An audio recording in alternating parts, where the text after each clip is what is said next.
En este rato de rezar hoy quiero hablar contigo, Jesús, de un hábito o cualidad muy necesario para mi vida cristiana, para crecer en mi trato contigo, para conocerte a ti, Jesús, para amarte y darte a conocer a todas las gentes.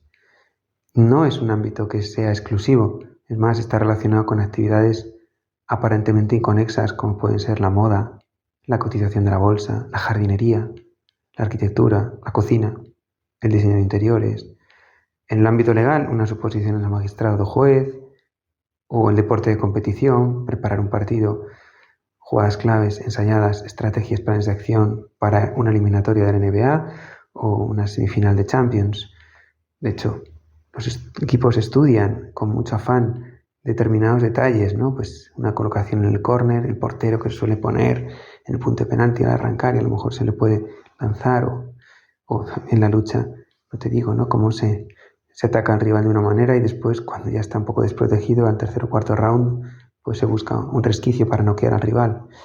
En fin, esto es lo que hizo con Nadal, Mackenzie McDonald en el torneo del Open de Australia, donde además se lesionó Nadal, buscándole constantemente un ángulo distinto del que le suele jugar casi todo el mundo, y así no solo le consiguió sorprender, sino que terminó incluso lesionado del psoas ilíaco en la ingle y sigue ahí el pobre Nadal. Precisamente el maestro de Nadal, Tony, su tío, le ponía siempre una frase de un sabio de Atenas, de esos 7 sabios de la antigua Grecia, que se llamaba Solón, que decía que sin método, orden, voluntad, esfuerzo y sacrificio no son posibles ni el genio ni el triunfo. Esta frase bastante sapiencial, de una época pues bastante anterior a la nuestra, más de 25 siglos, estamos hablando del siglo VII antes de Cristo, me parece que es, una cosa así, séptimo, sexto, ¿no? Antes de Cristo, y estas consignas, estas pues sabias palabras que durante siglos, después los socráticos y después ha ido pasando nuestra civilización, pues alimenta eso que sabemos que si queremos triunfar en la vida hace falta un plan, hace falta un estudio, hace falta un trabajo intenso, constante. Y precisamente ahora en Pascua, en este tiempo en el que estamos muy alegre y muy feliz, en Sevilla la feria, ole, ole, ole, pues también es un tiempo para pensar, no solo porque se acercan los finales para los de segundo de bachillerato, el momento final antes de la hora de la verdad, últimas pruebas, ¿no? Pero para todos, ¿no? Hay momento del final de curso y uno dice, realmente tengo que organizarme, hacer un buen plan de estudio, de trabajo, de acción para que no, en fin, no me pille desprevenido y, en fin, no me tenga que pasar después el verano sufriendo por no haberme organizado, por no haber estudiado bien la situación, ¿no?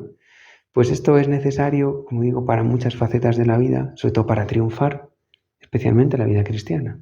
Y hay 2 textos de Pascua que nos pueden ilustrar, nos pueden servir para conversarlos contigo, Jesús. Los 2 son de San Lucas, uno es de los Hechos de los Apóstoles y el otro de su Evangelio, precisamente, ¿no? Es Jesús que apareces hablando a esos 2 discípulos de Maús que iban desanimados porque, claro, fíjate lo que ha pasado. Y en tu conversación, Señor, vas explicándole las Escrituras, haciéndoles entender, desentrañar todo lo que estaba ahí, ¿no? Y precisamente es de un texto de la Escritura, otro personaje que veremos dentro de poco en la liturgia de la misa, que era pues un alto mandatario de la reina de los etíopes, Candace, y era pues eso, un etíope que, en fin, había venido a Jerusalén para adorar, dice la Escritura, en el capítulo 8 de los Hechos, y que pues estaba leyendo un libro y no entendía, ¿no? Y por una moción de Dios, del Espíritu Santo, el apóstol Felipe, viendo que leía al profeta Isaías, le dice, ¿tú entiendes lo que lees? Dijo, pero ¿cómo voy a poder entenderlo si nadie me lo enseña? Y entonces Felipe, una vez que el otro le pide que suba con él, al fin, al carruaje, pues se sienta con él y empezó a leer con él ese pasaje que tenía entre manos, que es del libro de Isaías, pero no del siglo VIII, cuando está la primera parte del libro de Isaías, sino de la segunda parte, justo de la época de la que hemos empezado hablando de Solón y compañeros, ¿no?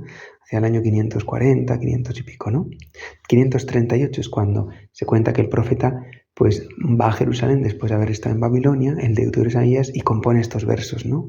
Que son del capítulo 40 y el 50, los que se refieren a la pasión del Señor, como oveja llevada al matadero, como cordero mudo delante del que lo trasquila, así no abrió su boca. En su humillación no se le hizo justicia. Mas su generación, ¿quién la contará? Porque fue quitada de la tierra su vida. Entonces, el ministro de Hacienda, por así decir, de la reina Candoce en Etiopía, la que estaba al frente de todos sus tesoros, un hombre erudito para algunas cosas, pues se da cuenta que no tiene ni idea de esto, ¿no? No tengo ni idea de esto que estoy leyendo. ¿Me lo puedes explicar? Pues para eso hace falta el estudio, la formación, el trabajo. Para procurar entender y ahondar en las cosas, tanto humanas como sobre todo divinas, no solo para nosotros conocer a Jesucristo, sino para darlo a conocer, para explicárselo a tanta gente, para dar, como decía San Juan Pablo II, dar razón de nuestra esperanza. De esa esperanza que nos mueve, de esa alegría de saber que Dios está con nosotros. ¿Por qué está con nosotros? Porque ha resucitado. ¿Por qué ha resucitado? Pues tantos testimonios, porque yo sé que hablo con el Dios vivo, que hablo verdaderamente contigo, Señor. No porque, en fin, lo he experimentado. Nosotros hemos conocido y sentido y vivido en ese amor que tú nos tienes, Señor. Porque lo he hecho propio, pero también porque he metido la cabeza y pensado y le he dado vueltas. Y es precisamente el estudio, es ese esfuerzo que se pone para aplicarse a conocer algo. Eran precisamente aquellos sabios, los 7 sabios de aquellas primeras ciudades, polis griegas, que lo he tenido que buscar porque yo no lo sabía. Esto también requiere su trabajo, su estudio, su esfuerzo, ¿no? Estos 7 sabios eran Tales de Mileto, Solón de Atenas, Bías de Priene, Pítaco de Mitilene, Cleoburo de Lindos, Quilón de Esparta y Periandro de Corinto.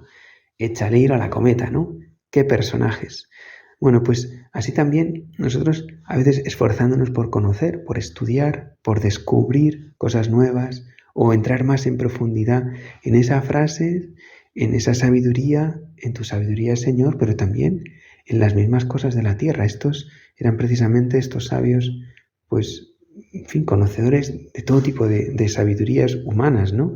De la aritmética y la geometría, pues con mente abierta y universal, reflexionar sobre el mundo, explicando los fenómenos físicos, los astros, las estaciones, pero también la vida humana, la filosofía, la política. Eran sabios, eruditos, no solo filósofos, sino los 7 sabios o sensatos.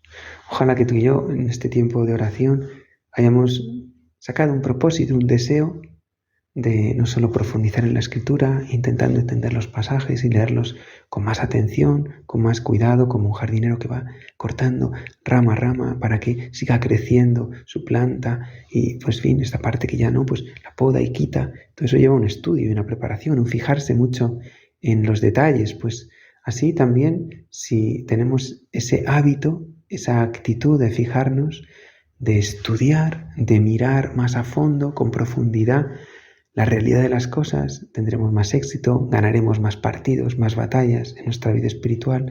También sabremos ganarle a Dios más almas, dándoles a conocer pues la gran verdadera ciencia y sabiduría que no es otra que la de Cristo resucitado y glorioso, con quien hablamos ahora y con quien queremos tener esa amistad y esa cercanía cada día mayor. Pídele a la Virgen sede sapiente, asiento de la sabiduría, que te ayude a querer progresar en esa ciencia, en ese conocimiento